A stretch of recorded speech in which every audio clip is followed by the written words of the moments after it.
everyone for joining us today. On the behalf of the team, I would like to welcome you all on our webinar on using LinkedIn to build network, visibility, and opportunities. Today, we are pleased to have Sajjad Bhai with us. He is currently serving as Head of Treatment Operations at Townsville City Council and bring in extensive leadership and operation experience. He is passionate about helping professionals and students to build meaningful network, strengthening their personal brand and create career opportunities through LinkedIn. I will now hand over to Sajad Bhai to begin the session. Thank you. Thank you, Salman Bhai, and welcome everyone in today's session about learning how to use LinkedIn to build network and create visibility for ourselves and seize the opportunities that are available in the market and sometimes the opportunities which are still hidden under the table sometimes. So we are going to talk about how to leverage LinkedIn to develop in our careers. Uh, I don't think now I need to introduce myself because Salman Bhai already did the job. Thank you, Salman Bhai, and thank you, everyone. So let's start with the thing.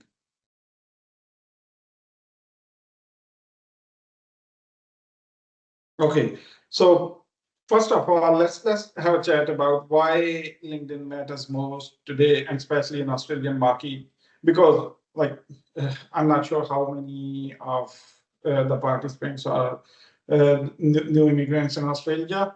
They might have significant experience and significant skill set and expertise in their field, but they might be newer to the dynamics of Australian job market.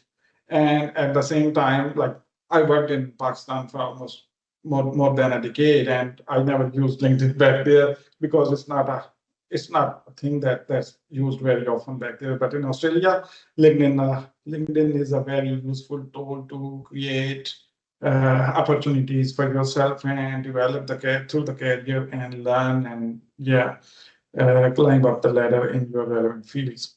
So why we why we often talk about that LinkedIn is the most important tool in our recruitment things today. One thing is, first of all, let me say that recruiters are always searching for, uh, depending on, because currently how Australian job market is going, we all know that there is a huge shortfall of skill set and expertise, and there is a lot of open roles on the market where I have personally seen that a lot of companies have been unable to fill in the role even with multiple recruitment drives. So that's where LinkedIn plays its role. LinkedIn is used by recruiters. LinkedIn is used by hiring managers. LinkedIn is used by recruiting agencies to find the right talent. And the reason is LinkedIn is kind of a dynamic profile rather than a black and white resume or CV. LinkedIn works as a live picture of anyone's professional credibility and professional skill set. So that's where LinkedIn matters the most. And the second part in importance about LinkedIn is we can create some real connections which will help us in our career in the longer run. And when we talk about helping through the career, it doesn't mean getting the right opportunity or getting the next opportunity you're looking for. It's more about learning about the new things, learning how new developments are happening in the relevant fields, learning leadership and technical skills at the same time. So I already talked about it that we have resumes and we have LinkedIn. So that's where LinkedIn has leverage over resumes, where it works as a live kind of snapshot about us. So maybe resume tells the employers, and when we say employers, it's just targeted employers because only employer who will look at anyone's resume is the one we sent our resume to. Like we dropped a hard copy at their business, we sent them an email, and even like sending an email sometimes does not work because recruiters and hiring managers, they receive heap of emails every day, and our email might go to a junk because of organization policies, or maybe they might not even look at it. So that's where LinkedIn helps us to build the expertise and to share that and create a kind of, like, as I said, live profile by us. Like we can say that expert to sharing the expertise, LinkedIn help us to share our knowledge, perspective, and experience with industry-wide audience. And then it helps us to build the credibility in the network we are looking for, we are aiming to be friends with, we are aiming to be colleagues with. And at the same time, it gives us the opportunity to build a visibility through sharing, commenting, and celebrating others' success and the knowledge we have got in any field. So moving to the next one. So when we talk about LinkedIn, the first thing is our profile, because LinkedIn is a sort of just like any other social media, but it's a bit different from other social medias. So when we say that it's like other social medias, it's from the point of view that we can put our profile pictures, we can have a introduction and taglines about us, and then we can share our achievements and certifications and our new roles and changes in our professional career over the LinkedIn. So that's where it's just like other social media, but it's from a bit different from, let's say, Facebook, Instagram, or Twitter, because it's specifically built for sharing opportunity about career learnings and development through the career of individuals. So the first thing that we should have about LinkedIn, and we talk about LinkedIn, and that's very important. And we might have already talked about it in maybe different scenarios where visuals are like the impression or personality. It plays a very big part in drawing attention from other individuals, or recruiters, hiring managers, and everyone. So that's where professional photo. I have seen terrible LinkedIn profiles where people have shared a photo standing on a hill or like in a garden or somewhere. So that's where a professional photo matters a lot, and it gives more or less, like according to some studies, it gives 21% more boost to your profile. So be mindful when choosing the photo for your LinkedIn. Don't make it like a portrait photo of your passport. Make it lively, make it very attractive, but at the same time, be mindful that it needs to give a professional look. Second thing, which is more important about the profile over LinkedIn, is your strong headline.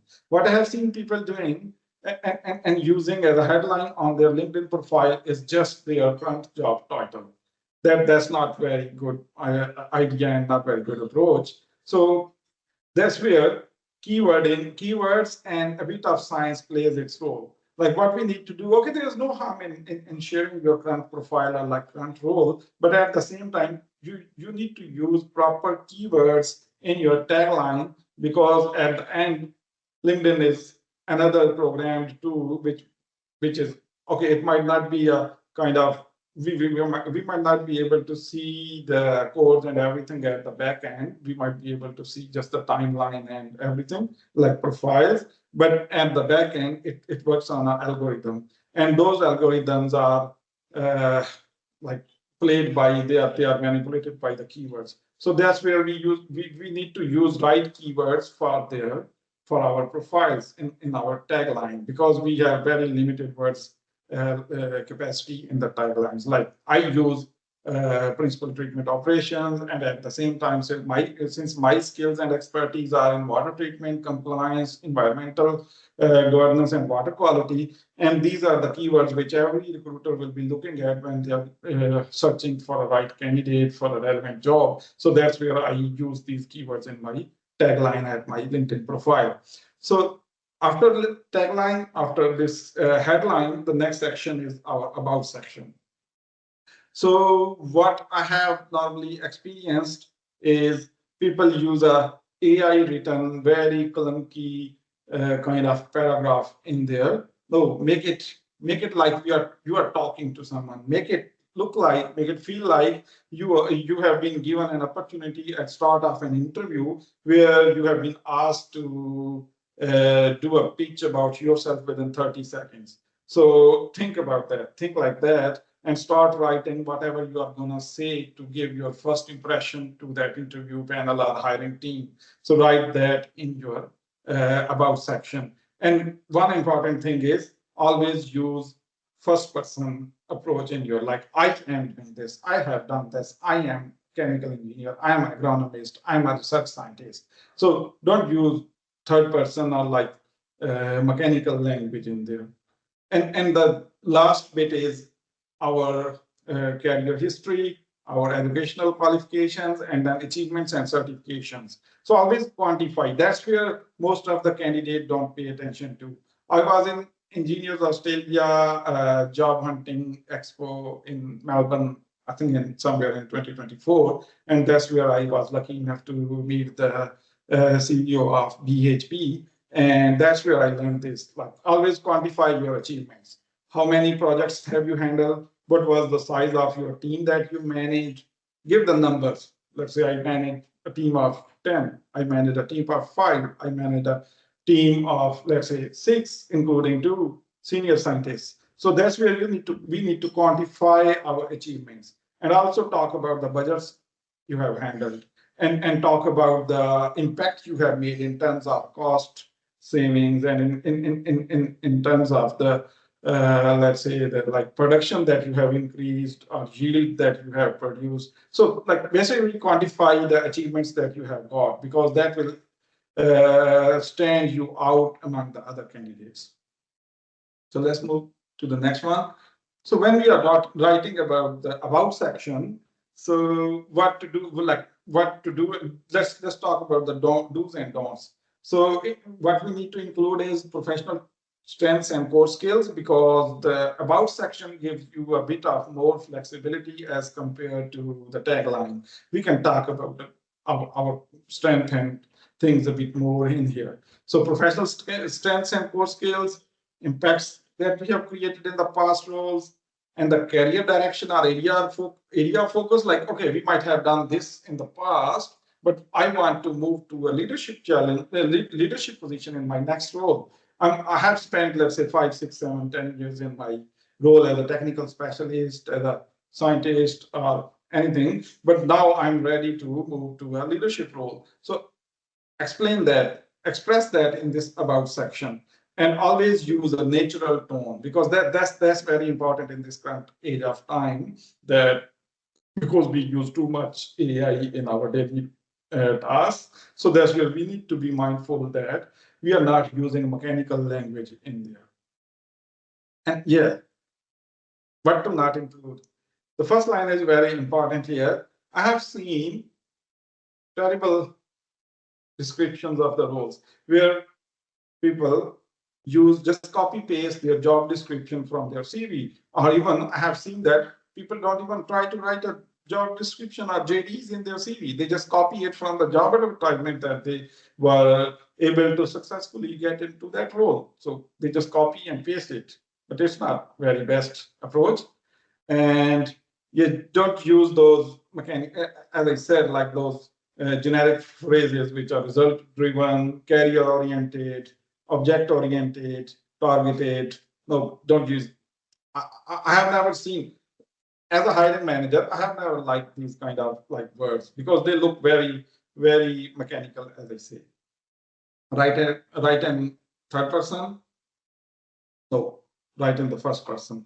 Like, try to make it feel like you are telling someone the story about your achievements and your skills and expertise. And yeah, the last and but not least is, don't leave it blank. It's a kind of prime, I would say, prime space at a very big market that has been given to you free of cost by LinkedIn. Use it effectively for your next career move. So yeah, maybe it's time for all of us to maybe sit down today or tomorrow, or maybe day after tomorrow, whenever we have got a time, and grab a paper, write a 30 seconds pitch about ourselves, about our professional skill set and objectives, and the things we are aiming to in maybe next 1 to 3 years. Write them down on a paper and then tweak them and align them, and then use that as a about section on our LinkedIn.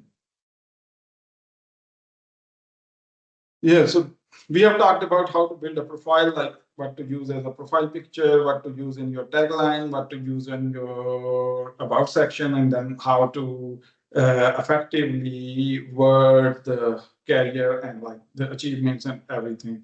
But the next important bit is building the right connections. I have seen people sending random requests. Okay, if you are a salesperson, it's okay to send the request to maybe key position holders in different companies so that you want to expand your business. But if you are an individual who are looking to get into a role, who are new to Australia, or yeah, who or maybe you have spent uh, 2, 3, 4, 5 years in Australia and they are looking to go to their next move to if they are ready for their next move and uplift in their career. So the best thing is not to send random requests to everyone you see in your LinkedIn suggestions. What we need to do is be selective. Connect with the people you have actually met. And what I have seen so far, that's the best way. You might not met them face to face. You let's say and just to give you an example, I'm managing a couple of projects with the consultants from WSP, GHD, and ACOM, and that's where I have never met those project managers and their teams face to face, but I sit with them through team meetings. I talk to them through phone and everything, and we have basically first name interaction with each other. So that's the best way to add people. You know them, you have came across them at any event, so add them because they are going to be if you add them this way, they are going to be someone who will be really beneficial for you. Okay, the next thing is add value first. Like don't just send a connection request. Engage with their content, go through their wall. If they have achieved something recently, put a comment in there, celebrate with them, congratulate them, and then share some useful insights on their posts. And if you do that and then send a connection request after it, then it will be really easy to get along. And the next thing is nurture over time. Building a connection is different thing, but retaining those connections and network is another struggle. So that's where we might be able to build these connections, but then we have to uh, like struggle and then yeah, we have to maintain those relations. So that's where we need to nurture them over time, and we have to make sure that we are not just taking, we are giving back to the society and the connections that we have got. So how to send a connection request? Normally, I have seen candidates or applicants or LinkedIn users just sending random requests and then without any context. So a personalized connection message increases the chances that other person will accept your connection request, even if they are an executive or general manager or like executive manager. If you add a personalized connection message in your with your connection request, it will increase the chances of your acceptance. So, and it also gives them a feeling that they are being respected. You have a genuine interest in connecting to them, and you are showing professionalism. And another thing that is very important here is when we are sending those, okay, we are including a connection message, but what I have seen people do most of the time is they have a predefined like a default connection message and they copy and paste that message to everyone. And basically, I have seen people sending requests for a PhD scholarship to the professors where they don't even make sense. That's just one example. And I came across another one. Someone sent me a request over LinkedIn. Uh, they were a new immigrant, and what they do is they said to me, Sajjad, I have seen your profile and you are a project manager at TCC, but I'm not a project manager. So that's what I picked it up. I was still nice, but it didn't give me a good impression. And why? Because they didn't even bother to customize their message according to the role they are sending that message to. So what we need to do is review the profile we are sending any connection request to, check the recent activity about them, and share that maybe if possible in the connection request, and then personalize our message accordingly. So that was all about building an effective profile and then sending connection requests. The next thing is how to use LinkedIn to effectively apply and strategically apply for the job application and increase our chances to move to the next stage and interview, at least from the screening stage. The first thing is what I normally do that because the intent of this session was for me was sharing the practical examples and personal experience rather than just using technical jargons.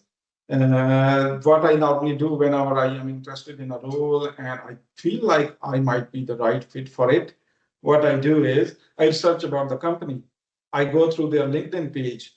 I see what they are doing, what projects are happening here, what's happening in there. They might be like upgrading a treatment plant. They might have a farm where they are trying to implement a new technology to increase their yield. They might have some challenges with maybe some pest control or like I'm not a agronomy person, but yeah, they might have some challenges which they are going through and they are working on those, and they of course share on those challenges about those challenges, and then go to the sorry, go to the people tab of that company and see what their executives are sharing, what the hiring manager is sharing.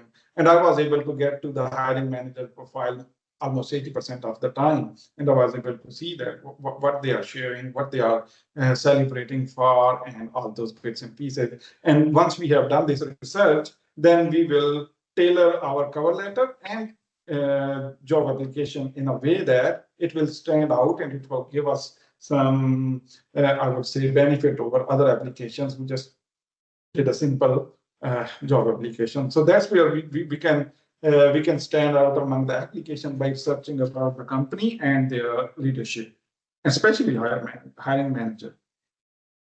So just I put some screenshots here, like when I just purposefully removed the company's name and actual job parts here. You might be able to see the ACOM, but it's okay.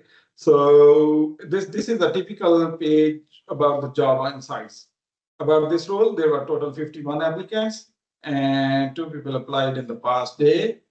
39% of them were manager level, 32 were senior level, 12 were VP, and 9 were director level. So it gives us a kind of snapshot about where do we stand in that picture, like how likely we are to get to the next phase in that role. And then that's about the experience level of the candidates who applied for this role. And then this is about their qualifications, like a certain percentage had master's degree, then like bit of it was MBA, and then bachelor's or PhDs or whatever. So that gives you, as I said, a clear picture, not maybe not very clear, but some idea about where do you stand in that role.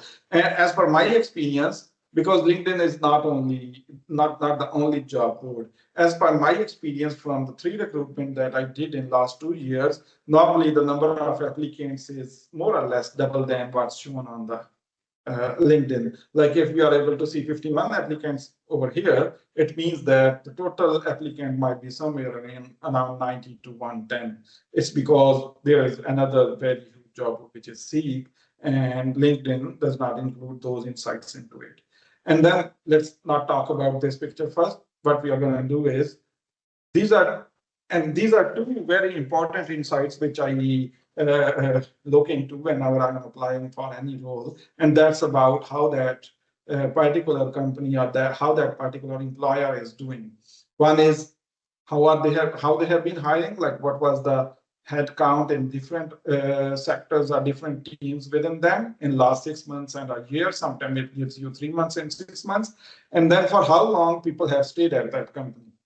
So if it is 1, 2 years, it will be alarming for me. It means that there is something not right in that organization's culture, which is forcing and making people to leave early. Because normal job tenure within any company, like as per studies, is 4 to 5 years. That's when people think that now it's time to move. So I give these 2 insights very much importance whenever I'm applying for the role. And this one in general gives you an idea about what that company is focusing on, like what are they trying to do. They are hiring, they are putting more attention and focus on the research or operations or engineering or agronomy or science or anything. So that gives you a bit of more, I would say, dive into the details of that company, which will help you to tweak and align your job application. And yeah, so once we have applied for a role, the next and send the appropriate connection request, and hopefully those connection requests has been meaningful and effective. The next thing is to sell ourselves to those people we have connected to. And that comes through posting, commenting, and sharing the knowledge. Like sometimes we think that only sharing a post will work. No, according to some studies that has been seen that more than 60% reach of your profile comes from the comments and likes that you do on others' posts.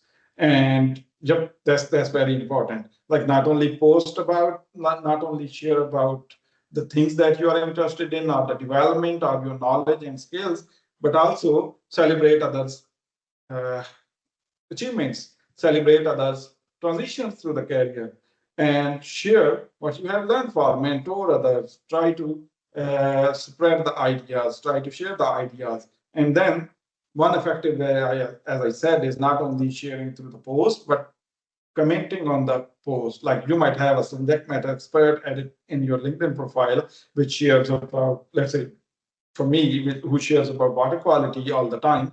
And then I comment and share my thoughts on what they have shared and agree or disagree. So that gives me a very good, I would say, reach among the same community. Okay, so that's about comments or like when we say what should we post, it's not only post, as I said, it's comments and posts and everything. So three possible things that I can think of sharing on LinkedIn is industry observations. Like what I do, I try to study, I try to read through the latest development within my field from technical point of view, what's happening, what's not, what are the new challenges, and what are the controls that different industries and different organizations are using to effectively mitigate those challenges, and I share about them. And that's one thing, but technical bit is not always the only thing that people are interested in. They're also interested in leadership and like soft skills and how to support others, how to develop through your careers. So sometimes, and that's what I like when I it was like maybe 3 4 years before when I got into a new company, and I felt a challenge that that company does not have any process and workflow to support their newcomers through their probation period. So that's where I thought that now I should learn about it and then share about the same thing with my peers over LinkedIn. So like sometimes these kind of things are very important.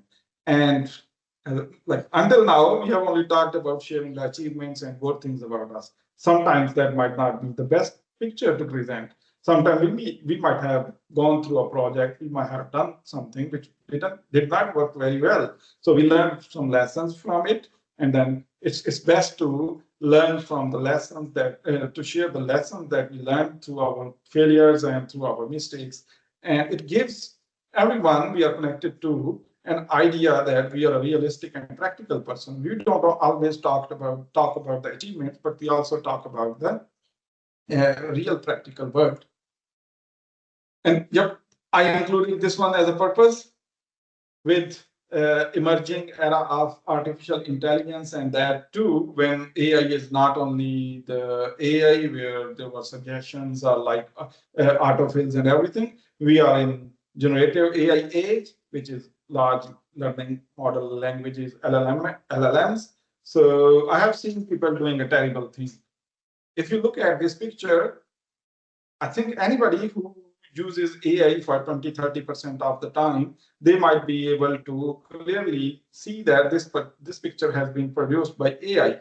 And this text is very clunky with the use of icons and everything, which gives a clear impression that this was written by AI. So don't do that. It's very nice, it's very helpful to use AI, but as an assistant. So use it effectively. Don't take it as a single source of truth, or don't use it as a solution to every problem that you have got, because AI might be very helpful to put our thoughts and our input into a structured way of maybe project management or a draft report or whatever. But AI is not a human. It cannot think in an innovative way. It will work on the algorithm that has been given to it. And sometimes AI can be factually wrong. And I have seen that it gives you a very different results from what have been there, what's the actual one. And then the last but not least, train it to assist you, not to replace you. That's where it's very important. Like use it, but not use it all the time. Don't rely too much on it. And then another thing which I wanted to share is LinkedIn Learning. Although it's a part of the premium LinkedIn package, like you have to pay a specific amount per month or per year to have this LinkedIn Learning module available to you. But at the same time, many organizations across Australia provide free LinkedIn Learning modules to their staff and employees. And my current organization, Townsville City Council, also have a program about it, like where they provide access to LinkedIn Learning free of cost. So if you have got it, or if you are able to afford the LinkedIn Premium, use this LinkedIn Learning very effective. It can be very helpful. And what I like LinkedIn Learning about LinkedIn Learning as compared to other learning platforms is LinkedIn Learning modules have been staged and structured in a very interactive way.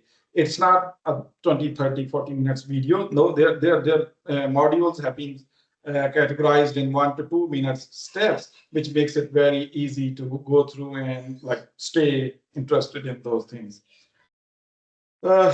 I'm being just mindful of time. So let's summarize what we have talked about. Improve your profile, update your photo, update your tagline, include right keywords in there, and the about section. Uh, Hopefully we will, let's take it as a takeaway from this seminar that we will do this week. Build genuine relationships, not send connection request to everyone, send to the people who matter, who can be a mentor, who can be a subject matter expert, and who can be someone who will be useful for you. Engage consistently, not only build the connection, but maintain those connections. And then keep on learning and sharing about the skills that you have got. Like that's where we have to pay back what we have got from the community about it. Yep, that was all about it. So, and yeah, I just learned about this quote last week when I was in a design workshop at a water treatment plant, that only silly question is the one that's not asked. Thank you very much, Sajjad bhai, for insight of the LinkedIn. Quite a bit to observe from this presentation. I probably open the floor for the questions, and I'll took the opportunity and ask first question by myself, and then we'll go with everybody if someone wants to ask. So based Yep. on the LinkedIn profile and the position description, at times you feel like you are the best candidate for this role, but uh, as the process goes along, you even don't get shortlisted. How do you uncover this situation as a recruitment manager? Yeah, Salman, that's a very interesting question, and I have, uh, yeah, there have been some instances where I applied for the role. I did every bit to gather and collect information through LinkedIn, through Seek, through every other platform that I could get, and I was thinking, now I'm gonna smash it. I'm gonna at least get to the interview stage for this one, but I was not even shortlisted. That was a bit of disappointment for me. Like I was like, what the heck? Why did it happen? Maybe I was upset because like maybe that recruitment process is broken. No, it wasn't. I like as I said, we have to do our due diligence and do all the research before applying for the position. But then equally important is trying to uncover, as you said, that why we were not able to uh, successfully navigate through that recruitment process. That helps. I follow those company profiles regularly. I try to go through their people section and I try to see that who has got into that role. And most of the time, I was able to figure out the person who actually got into the role. And at the end, it was very reasonable for me that no, I was not the right candidate. Why? Because okay, I'm in a I'm a head of the department at the moment, but still there are some trade-offs in there. Let's say I might have limited experience from Australian job market. Yep. So if because when hiring manager is gonna assess it, They are going to assess on the basis of our LinkedIn profile, our resume, our cover letter. So if someone with more experience is in there, they will get to the next point. And sometimes the thing is, people tweak their cover letter and their CV, but they don't align it with their LinkedIn profile. Like it's not aligned. The hiring manager and recruitment team might be able to see something different at their LinkedIn profile and something contradicting on their resume and cover letter. Thank you. Talha, you got a question. Yeah, thank you, Salman Bhai. Thank you, Sajjad Bhai, for giving such a nice presentation. And yeah, just adding to your presentation, I have feel that few of the guys. I think most of the people here are onshore, are in Australia, but I feel sometime that few of our friends are are on the LinkedIn, and they are in Pakistan or somewhere else in the world, maybe in Gulf. And sometimes those in our mutual connection people uh, try to post religious or political ideas. So to the newcomers and everyone, I'm sure that Sajjad Bhai will second to that, that please avoid a political and religious kind of sentiments, because it can be go south if recruiter or hiring person saw it. Keep it as secular as possible. Your comments on it, Sajjad Bhai? Yep, perfectly elaborated, and I totally agree with that. For me, it's not about uh, right or wrong. It's more about what's LinkedIn made for. And LinkedIn is a professional social media. It's meant to be used for professional development, connections, and things like that. It's not something where we must be sharing our political and religious and all other sentiments and thoughts. So yeah, I personally don't like that, and I would also advise to the newcomers and everyone that please refrain from that. We might be thinking from a different point of view. We might be very emotional about something, but others are not bound to follow the same line of actions. They are not bound to follow the same sentiments. So that's where we need to be very careful about it. Yep, yes, I totally agree with that. Very good point, Talha. Thank you very much. Is there any questions? Please feel free. You are make yourself unmute and ask the question. Otherwise, if you are feeling shy, feel free to write in the chat. While we are waiting for the next question, I probably use this time and ask another question. Uh, at times, we feel like the internal candidate got the opportunity instead of the external. So, how open the recruitment managers are for having an external candidate in a role? Yeah, that's very interesting point, Salman Bhai. And I have recently been through a situation where I was like hiring for a senior wastewater engineer within my team, and we decided that now we are not going to hire like do an internal recruitment. We are going to go to the market. But when we went to the market, the pool of applications we got, it was none better than the application we had internally. Like we never knew someone internal will apply. I had some idea, rough idea about it, but I wasn't sure. And I was basically very keen to get someone from external job market. But when I got the pool, the best candidate was internal one. There were one or two others, and we provided them opportunity to go through one interview, and basically we had to go for a second interview round.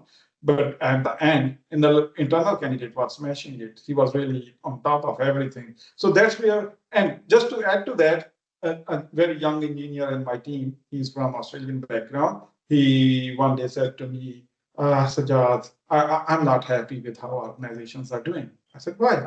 He said, I applied for this job and I didn't get it. And then at the end, I came to know that they had an internal candidate lined up for that role. I said to him, it's not always how we look at the picture. It's sometimes different. Like from my experience, the experience that I shared for the recruitment that I was doing is like I was very keen, I was very excited to get someone from the external job market, but at the end it did not work very well, and we had to hire the internal. Like he was not the best, but he was the, I would say, somewhat who could work who did not tick all the boxes, but he ticked, let's say, 6 or 7 out of 10, while others didn't even tick 5. So that's where we had to hire that person in the role. And maybe someone external who was interested in that, they might have thought that, they had someone lined up internally, but it's not always how we look at the picture. Thank you. Is there any last question from the floor if someone wants to ask? Otherwise, I will use the opportunity, guys. Up to you. Or before going to a next question, I would like to share another interesting fact. I know a person who started LinkedIn profile and he started bombarding, inboxing to everybody who he knew or he suggested, and within a day he sent few hundred messages to everybody who was into LinkedIn. So he was trying to build a profile like a Facebook, and he got banned actually for certain number of days from the LinkedIn, that what is happening and why you have been sending that those specific messages to everybody. So there are some limitations as well. So as Sajjad bhai mentioned previously, you need to use it very carefully because it is social media, but it is a professional tool. So Yeah. use it positively rather than using it and as a and build the normal connections Facebook thing. that, as I mentioned, Salman, we build the connections that are like that are genuine. Don't send requests to everyone. Just send request, connect, try to connect to the right people. Yep. So one last question, if nobody wants to ask. Is there anybody who wants to ask? Okay. So I have another point in my mind. So while if you don't know much about the company or the employer you wants to uh, apply in their company, so how you usually try to find the company culture or the leadership over there? Is there any tricks you would like to share that Uh, do this way that will be helpful? yep. Sulman bhai, first thing first that I would like to say is LinkedIn is a tool, Seek is a tool, but they are not a like single source of truth for anything. They can't provide you everything. So we can build a picture, we can have some idea about all these tools like LinkedIn and Seek and Indeed and everything. What I try to see is I try to visit that company, and let me go to the slide where I try to. This one is very important. Like, what's the median employee tenure at that company? If people are leaving within 1 to 2 years, it rings a bell. It alarms me that there is something not right within that company culture. And the second thing is, I was approached by a recruiter in somewhere like metro area in the Queensland. That was a very attractive job, very big pay jump for me from even my current role. And they tried to convince me for the role. But when I tried to go through their company and I tried to go through the history of the job advertisement that they did in the last 2 3 years, they had almost 35 job like positions advertised multiple times, and they were not able to get anybody, or maybe like for most of the role. So that gave me a feeling there is something wrong here, and which making people and making their staff to leave the company. So that's where we need to be very careful about it. But at the end, we can't have a better idea until we are really into it. So it's a trade-off sometimes. I think Talha has got his hand up. No, that was No, I think sorry, from the Sajjad bhai, that was the first question. first It's all question. right. Yep. So, so thank you very much, everybody. So we try our best to continue these sort of webinars in future. And I apologize for the mess up in the link. Oklimula, you got something to say? जी अस्सलाम वालेकुम सलमान भाई। Walaikum Salman bhai, I have a question like if you get a call from the recruiter and he's a specific from this certain kind of duties like just like I got a call from the recruiter and he was hiring a for agriculture technician where you need to specific work on citrus and like I have worked in almonds and I have done same task, same everything, same soil collection, sample collection, leaf sampling, pest and disease monitoring. But when a recruiter asked me same one question like, have you worked in the citrus or not? I just told her like I have worked in the almonds, but not in the direct in the citrus. But everything is same. Like I have done same things. But she straight away she just told me like you are not worked directly. It was just like a graduate kind of position, and she just directly refused and. That was the end of the call. So, how to tackle that? Because when you are new into the field, you will not specifically good in every crop or every point of view. So, like, how can we tackle with that situation? Yeah, very important one. Uh, I would like to add, if a recruiter calls you, if and you are not ready to answer, not ready to talk, and you need some time, and I have seen that it always works, you can politely ask them that, can I give maybe like take, can I get 10, 20, 15 minutes, and then I will call you back, please. So if you ask it politely, and considering the skill shortage currently in Australia, most of the recruiters, if they are the real ones, they are always open to these kind of discussion. So take some time and then think about it. Best approach to address situations like this is, yeah, we might not have the skill set for everything, but try to elaborate to them that, okay, I don't have a direct experience working in a citrus farm, but I have a skill set.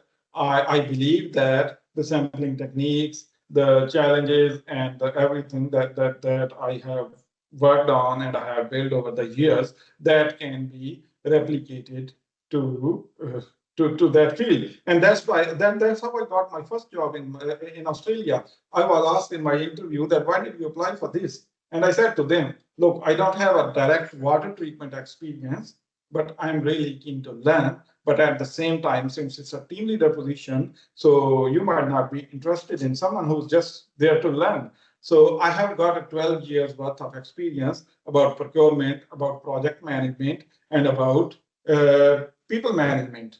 And then I have got experience, which is very emerging field in Australia about the reverse osmosis and ion exchange. So I can leverage and I can use those experience and replicate it to find the gaps and do some like real improvements within your organization. And that's where they were yeah, that's very good. We are open to that. So it's more about taking your weakness and trying to convert into the strength at the same time. But just as I said, be mindful that sometimes it might not work. We all are humans, and someone might not be able to or ready to accept our version of the things. So it's best to move on and maybe ask, if you can ask them for a feedback that, okay, I have the skill set which is not directly related to that field, but I can replicate it, and I can clearly demonstrate that it's going to be still beneficial and useful. So you are still not considering me. So can you please give me that? What are the areas I need to work on? So that's, I think you can turn that thing into something that will at the end benefit you. Yeah, thank you, Thank you. Sajid bhai. That was quite helpful. Kalimullah, in addition to other comments, so at times the even recruiter don't understand those technicalities that you are capable of doing those things for one crop and you can do it for the other crops. At times recruiter specifically got requests from the private company or a private farm entity that we need someone specifically based for that specific crop. At those times you just move on, but as Sajjad mentioned that you talk to the recruiter and discuss that make your profile visibility more in future, and if another jobs comes there a probability that that same recruiter will come back to you to look, you were in almond and now I have the opportunity either in almond or another nut crop which is more relevant to your experience. Would you mind applying for this job? So talking to the recruiter again and again definitely help. Yeah, thank you, Salman bhai. That was very helpful. I will make sure to follow those procedures next, hopefully. Cool. Is there any other question we need to address or any suggestions for the future coming webinars? Yep, just wanted to add that it was a good opportunity even for me to share and learn. And please feel free to share your ideas and anything that you want next, let's say about AI or about technical, particular interview skills, anything that you think would be helpful or like beneficial for everyone. Yeah, we will be happy to. And I think Salman Bhai can manage that. He's a very kind of like active person in the community and always tries to help. Great. I think time to move on. Thank you Yeah. very much, everybody. Thanks for joining. Thank you, everyone.